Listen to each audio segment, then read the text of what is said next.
Good morning guys. Samahan nyo ako guys mag-change oil sa RS1258i. Para na rin doon sa mga bagong nagmumotor, no? Para may idea kayo, hindi na kayo pumunta sa kasa. Kaya let's go!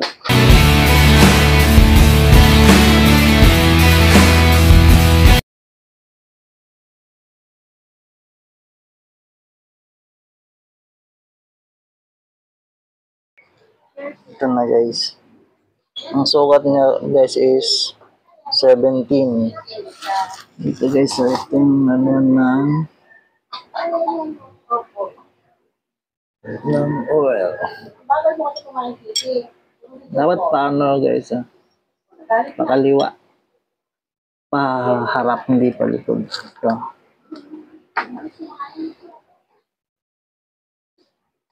Ika lang guys, tigas.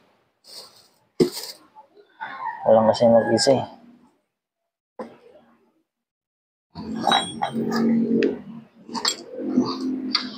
Para sa mga baguhan lang to na nagmamotor guys, para meron namang konting kalaman.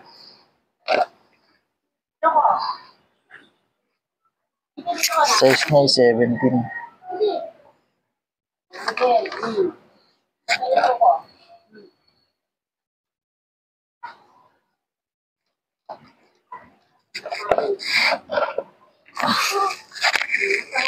Okay. Tapos punasan nyo ng tuyong basahan guys. Itong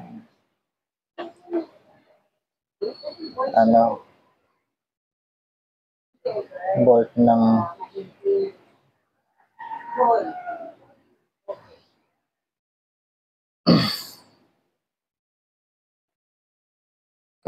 ay naku, nalaglag pala. Nalaglag sa langis yung may pa to eh. May o-ring na nalaglag. Kunin ko na lang mamaya.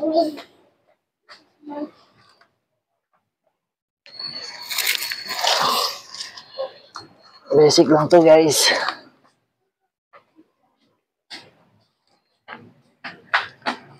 So patuloy muna natin guys hanggang sa maubos. Yan pala yung motor ko guys. RS125FI. Antayin lang natin maubos yung langis. Ito yung food panda bag. Bali naka-fix yan. Tatakpan ko lang ng black pag papasok ako sa work. Nabiyahe pala ako mamaya ang mga alas 10, no? Alas 7 pa lang yan. 7:30 pa lang ngayon. Ng umaga, mamaya ako alas 10. Kasi rest day ko ngayon. Ito yung part-time ko. Pag rest day. Para makakuha na rin ng idea yung mga bagong nagbumotor tulad ng motor ko. Kaya let's go! Tingnan natin guys kung nakatulo na lahat. Okay na. Nakatulo na yung lahat. Kanina pa.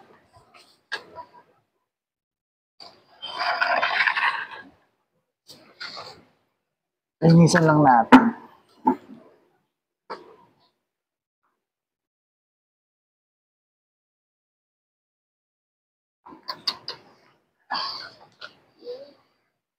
Ako lang kasi mag-isa guys. Walang tagahawak ng cellphone. Kasi sinasabi sa inyo kanina guys. Yan.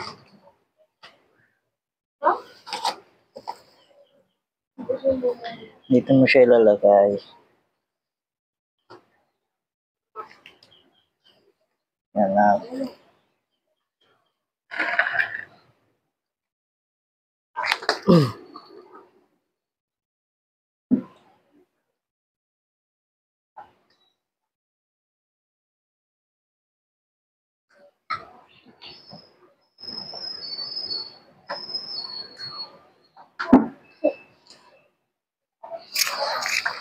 Balik na natin guys. Hello.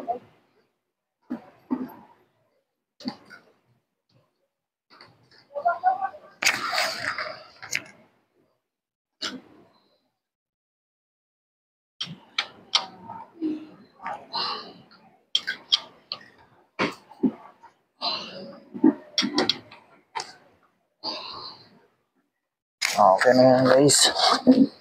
Sa kabila naman tayo guys. Ouch!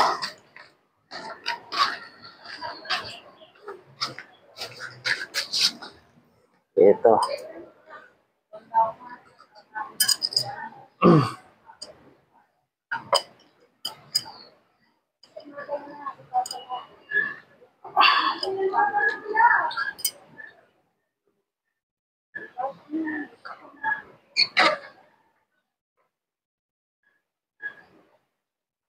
Linisin nyo rin to guys ah.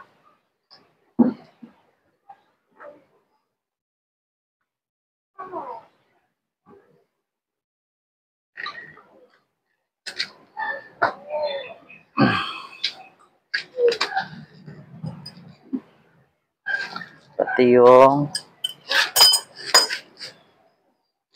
pinaka ano niya.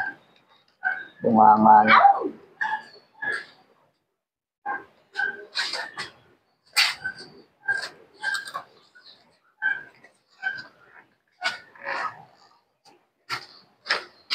Ito nga pala yung langis natin. Ito. Kita ba? Shell Advance 10W40. Synthetic base lang siya. Hindi siya polysynthetic. 800 ml 4-stroke. Let's go! Oh, hirap. Walang ka.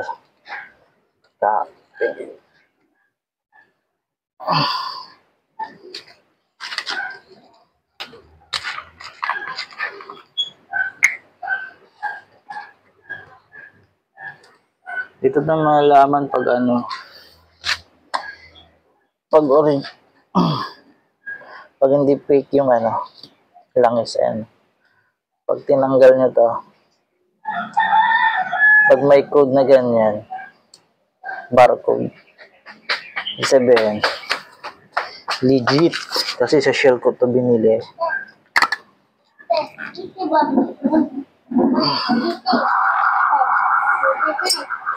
Ubusin nyo nga pala to ha. Kasi 800 ml lang naman to. Yun naman ng ano ng RS 800 ml.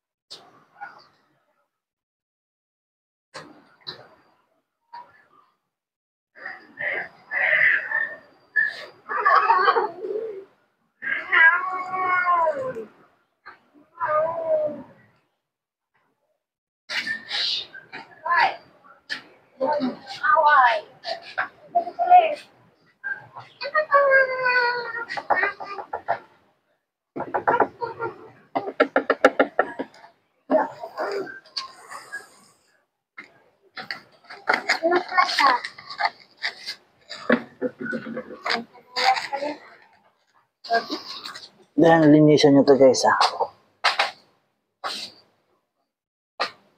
Dapat nga, binibilan ng o-ring to ito. Pag nagsasawali, syempre bago pa naman. Pag mapera, syempre, palitan mo na. Kapag wala kang pera, ito muna syempre. Para sa mga baguhang nagmamotor lang to guys ha, pero kung legit ka nang gumagawa nito, syempre skip mo na. Magko-comment ka lang ng hindi maganda. Yan ba?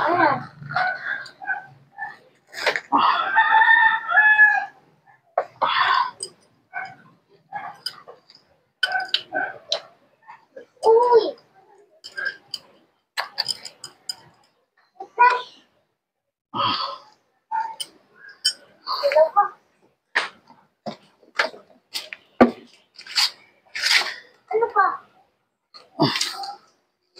Then, okay na guys.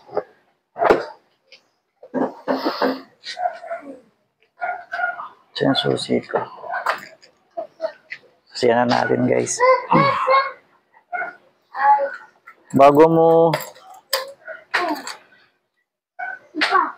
i-on guys, huwag mo munang i-on ha. Tadyakan muna natin ng 5 pieces. Pero dapat hindi naka-on ha. Dapat hindi naka-on. Tadyak lang ng 5 pieces.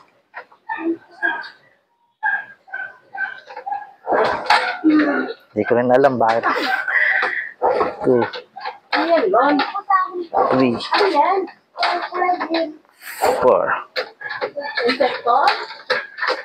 5. Tapos pag in-start nyo na guys, tulad nito.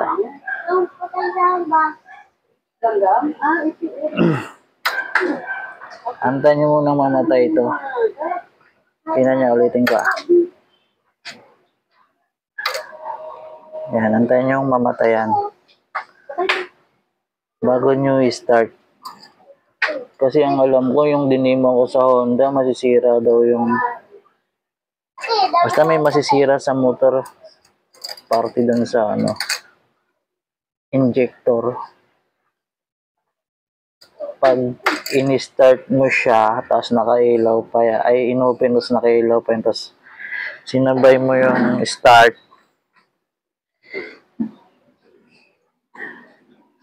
malamang mga ilang buwan pag ganun lagi, sira motor mo. Pag diba start ko, ayan, start ko, tapos patay na yung dilaw, yung neutral na lang nakailaw. Tsaka mag-start. Ako nag-start ako sa kickstart pag unang change oil ko or kahit umaga. Tsaka na ako nagpo-push pag mainit na yung makina.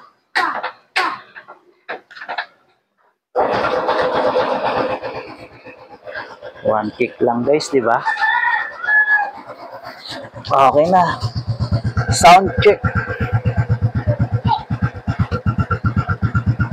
Okay na guys. Wala pa namang lagitik. Pag may lagitik yan, tensioner spring lang palitan nyo yan.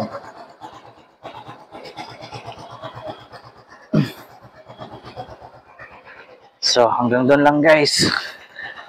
Ride safe and God bless. Thank you. Bye bye.